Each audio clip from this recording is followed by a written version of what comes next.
भगवान महादेव कहते हैं कि मनुष्य के सर्वनाश होने के 3 मुख्य कारण हैं।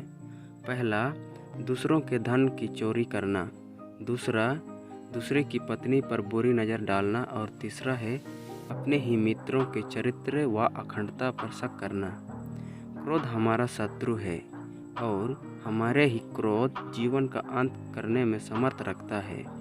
क्रोध हमारे एक ऐसे शत्रु है जिसका चेहरा हमारे मित्र जैसा लगता है, लेकिन क्रोध एक तलवार की तेज धार की भांति है। क्रोध हमारा सब कुछ नष्ट कर सकता है। हमेशा सुख रहना कुछ ऐसा है जिसे प्राप्त करना कठिन है।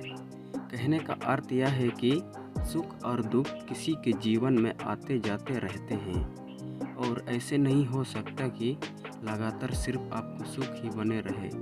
केवल डरपोक और कमज़ोर ही चीज़ों को भय पर छोड़ते हैं, लेकिन जो मजबूत और खुद पर भरोसा रखने वाले होते हैं वे कभी भी नियति या भाग्य पर निर्भर नहीं रखते। दुख एक ऐसे शस्त्र है जो व्यक्ति का साहस खत्म कर देता है, वह व्यक्ति की सीख खत्म कर देता है, हर किसी का सब कुछ नष्ट कर देता है। दुख से बड़ा कोई शत्रु नहीं है। बच्चों के लिए उस कर्ज को चुकाना मुश्किल है जो अपने माता पिता ने उन्हें बड़ा करने के लिए किया है। किसी भी नेक उद्देश्य की प्राप्ति के लिए निम्नलिखित गुणों का होना आवश्यक है। पहला, उदास व दुखी न होना। दूसरा, अपने कर्तव्य पालन करने की क्षमता रखना अथवा कठिनाइयों का बलपूर्वक सामना करना और हमेशा उस पर क्षमता बनाए रखना। वीर व बलवान पुरुष क्रोधित नहीं होते हैं। धन, सुख, संपत्ति व समृद्धि सभी धर्म के मार्ग से ही प्राप्त होते हैं। चरित्रहीन व्यक्ति की मित्रता उस पानी की बूंद की भांति होती है जो कमल फूल की पत्ती पर होते हुए भी उस पे चिपक नहीं सकता। पिता, गुरु व ज्येष्ठ भ्राता और जो भी धर्म पालन करने का ज्ञान देते हैं वे सभी पिता के समान होते हैं। जो व्यक्ति निरंतर शौक रखते हैं उन्हें जीवन में कभी सुख नहीं मिलता। दुखी अत्यंत बुरी चीज़ होती है। हमें कभी भी अपने मस्तिष्क का नियंत्रण उदासी के हाथों में नहीं देना चाहिए, क्योंकि उदासी एक व्यक्ति को उसी प्रकार मार डालती है जैसे कि एक क्रोधित सांप किसी बच्चे को।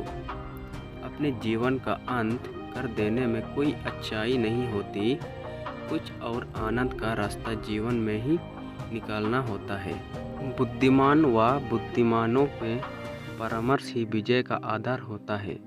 उत्साहहीन, निर्बल व दुखी में डूबा हुआ व्यक्ति कोई अच्छा कार्य नहीं कर सकता, अतः वह धीरे धीरे दुख की गहराई में डूब जाता है। जिस प्रकार बिना पानी के बादलों से गरजने से बरसात नहीं होती, ठीक उसी प्रकार सच्चे वीर और पहलवान फालतू में नहीं दौड़ते, वे युद्ध में अपना शौर्य दिखाते हैं। जो अपनों को त्याग कर दुश्मनों के शिविर में चला जाता है, उसी के पुराने शिविर के अपने ही साथी दुश्मन को मारने के पश्चात उसे भी मार डालते हैं। सत्यवादी व्यक्ति कभी झूठे वचन नहीं देते।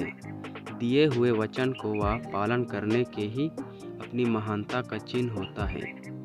अभिमानी व्यक्ति चाहे वह अपना गुरु, पिता व उम्र अथवा ज्ञान में बड़े भी क्यों न हो, उसे सही दिशा दिखाना ही अति आवश्यकता होता है। झूठे व्यक्ति से लोग उसी प्रकार डरते हैं जैसे जहरीले सांप से।